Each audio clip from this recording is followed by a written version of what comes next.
No word yet on the condition of a 3-year-old who accidentally shot themselves in the head in a story iNews first brought you Sunday evening. This happened in Oak Valley Township, just southwest of Wadena, Minnesota. Otter Tail 2 Wadena ambulance. I have a 3.5-year-old with a GSW to the head. He is conscious and breathing at this time.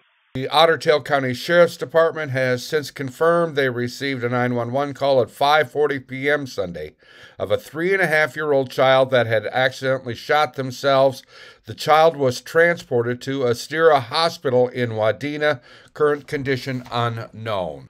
Now, at the time of that shooting, radio traffic indicated law enforcement was trying to determine the owner of a Ruger pistol, and a trauma team was being set up here at the hospital in Wadena.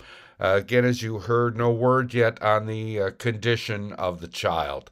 I'm Neil Carlson reporting for iNews.TV.